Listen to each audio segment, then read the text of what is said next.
Moments.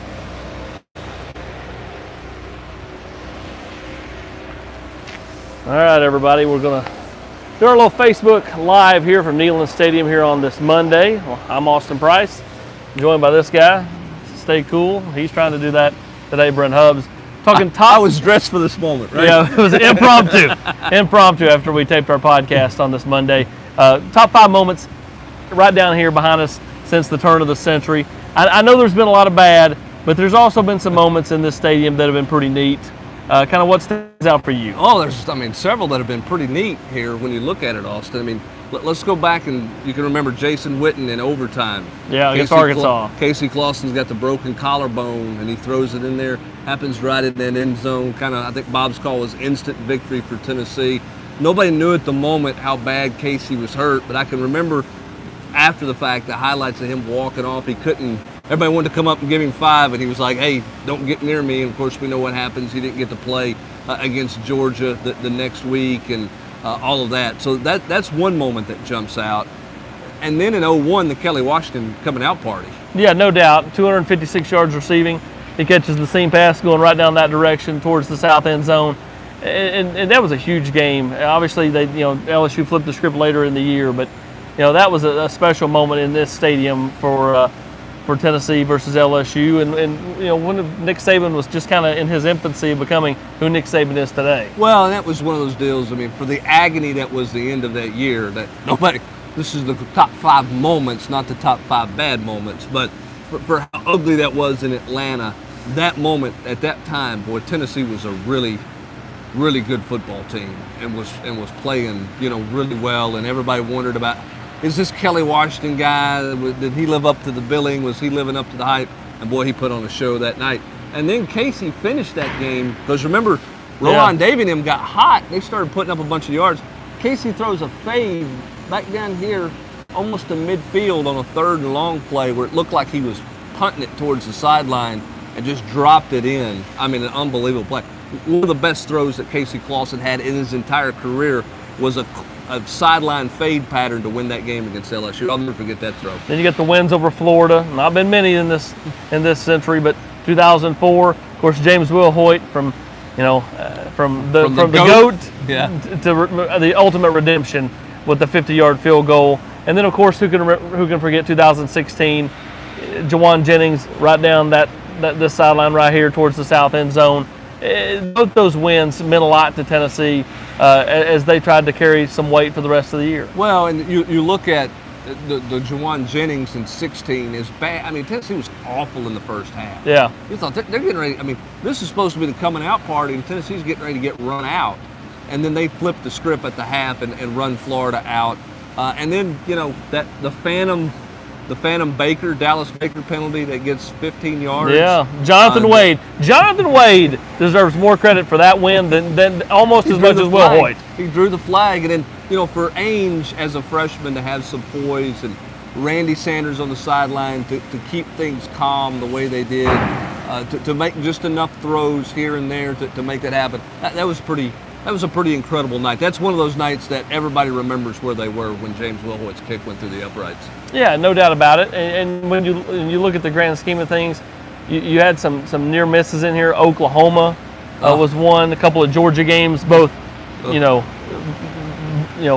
the Pig Howard fumble, and then, of course, who can forget Travis Stevens' screen pass that went for naught. But there were also some moments like Cal in 2006.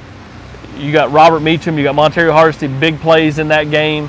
And it was Cut's coming home party and really Tennessee's coming out party after what was a disastrous 2005 season. You remember that 06 game that stands out to me a little bit. It's obviously Meacham, he catches and turns, and then they couldn't tackle Hardesty on the sideline. That was a loaded Cal team. Deshaun Jackson, Marshawn Lynch. They had a lot of really good players on that team. I just remember that Tennessee kept talking about how they were disrespected going into that game. And that Tennessee had basically turned Deshaun Jackson quote and had turned it into like he had disrespected the whole state and the whole legacy of Tennessee football. It was the most innocuous quote, had nothing to do with it, but they had it plastered everywhere. Whatever works. And boy, Tennessee hit the ground running. I don't remember who the tight end was, knocked out. He got knocked out of the game on the opening kickoff. Tennessee knocked a player out. Stevens was his name, the tight end for Cal. And from that point on, Cal had no shot here, for sure. I think another night that stands out was, when Tennessee goes in, they're warming up in orange, and then they come back out in the black jerseys that Lane had made overnight, basically. They were made overnight at a Champs down the street.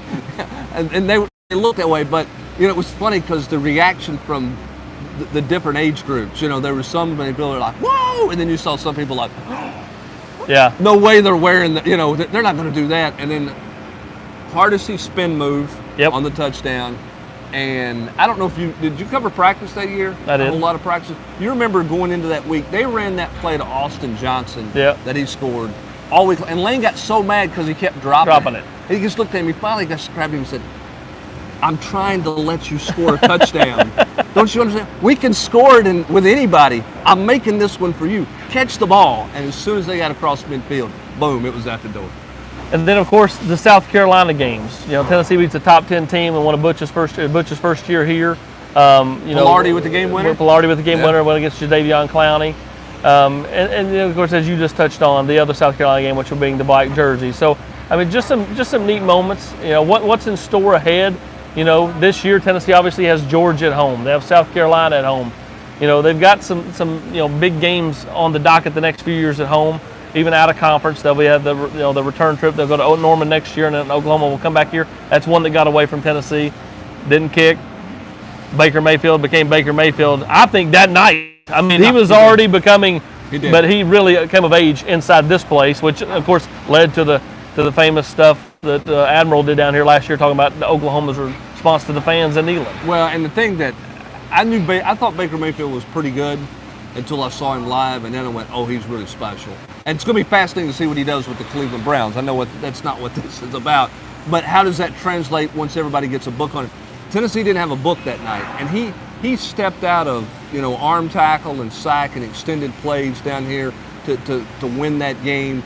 And again, Tennessee fans will remember the fact that Butch Jones elected to kick on 4th and short at the 1 on a game where you're basically the underdog at home and you're trying to prove yourself. So that was a bad decision.